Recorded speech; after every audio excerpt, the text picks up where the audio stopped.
ದಕ್ಷಿಣ ಜಿಲ್ಲಾ Lokayukta SP Sneha PV IPS ಜಿಲ್ಲಾ ಕಾರ್ಮಿಕ ಇಲಾಖೆಗೆ ದಿಢೀರ್ ದಾಳಿ ಮಾಡಿ ಅಧಿಕಾರಿ ಹಾಗೂ ಸಿಬ್ಬಂದಿ ವರ್ಗದಲ್ಲಿ ಸಂಚಲನ ಸೃಷ್ಟಿ ಮಾಡಿದರು.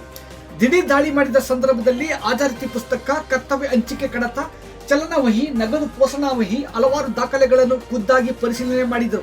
ತೋರಿಕೆಗೆ ಹಾಕಿರುವ ಬಾಲಕಾರ್ಮಿಕರ ಹೆಲ್ಪ್ಲೈನ್ ಸಂಖ್ಯೆ 1098, ಕಾರ್ಮಿಕರ ಹೆಲ್ಪ್ಲೈನ್ ಸಂಖ್ಯೆ 155214 ನಂಬರ್ಗೆ ಸ್ಥಳದಲ್ಲೇ ಎಸ್ಪಿ ಸ್ನೇಹ ಐಪಿಎಸ್ ಕರೆ ಮಾಡಿದರು. ಕರೆ ಕನೆಕ್ಟ್ ಆಗದೆ ಇರುವುದು ಕಂಡು ಬಂತು.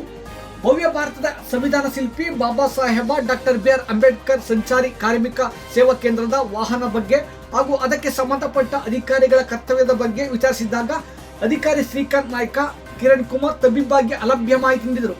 ಅಧಿಕಾರಿ ಹಾಗೂ ಸಿಬ್ಬಂದಿ ವರ್ಗಕ್ಕೆ ತಮ್ಮದೇ ಆದ ಎಚ್ಚರಿಕೆಯ ಖಡಕ್ ಸಂದೇಶ ನೀಡಿದರು. ಈ ಸಂದರ್ಭದಲ್ಲಿ ಲೋಕಾಯುಕ್ತ ಇನ್ಸ್ಪೆಕ್ಟರ್ ಸಂದೀಪ್ ಕುಮಾರ್ ಬಿಎನ್ ಹಾಗೂ ಹಲವಾರು ಮಂದಿ ಹಾಜರಿದ್ದರು. ಈ ತರ ವಿಸಿಟ್ ಮಾಡ್ತಾರೆ, ಈ ತರ ಕೆಲಸಗಳು ಆಗಿದೆಯಾ, ಇದನ್ನ ಬರ್ಬೋದು.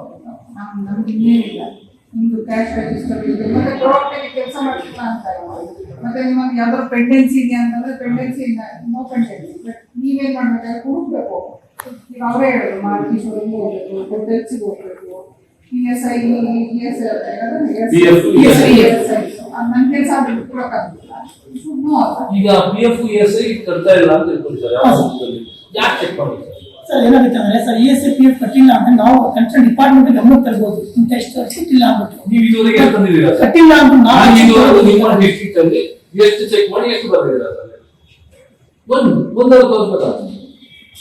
ನೀವು ಪವರ್ ಇದೆ ಗೊತ್ತಾಗಲ್ಲ ಅವ್ರಿಗೆ. ಇಲ್ಲಪ್ಪ ನಮ್ಮನ್ನ ಚೆಕ್ ಮಾಡಕ್ಕೆ ಈಗ ನಮ್ಮ ಡಿಸ್ಟ್ರಿಕ್ಟ್ ಅಲ್ಲಿ ಒಬ್ರು ಇದಾರೆ ಅಂದ್ರೆ ಇದಕ್ಕೆ ಕೆಲಸ ಮಾಡ್ತಾರೆ. ಭಯ ಇಲ್ಲ, ಯಾರು ಮಾಡಲ್ಲ. ನೀವು ಆ ಪ್ಲೇಸ್ ಇದ್ರು ಅಷ್ಟೇ, ನಾನು ಆ ಪ್ಲೇಸ್ ಇದ್ರು ಅಷ್ಟೇ, ಅವ್ರು ಆ ಪ್ಲೇಸ್ ಇದ್ರು ಅಷ್ಟೇ. ಯಾರು ಕೇಳ್ತಾರೆ ಮಾಡ್ತಾರೆ, ಇಲ್ಲ ಮಾಡಲ್ಲ.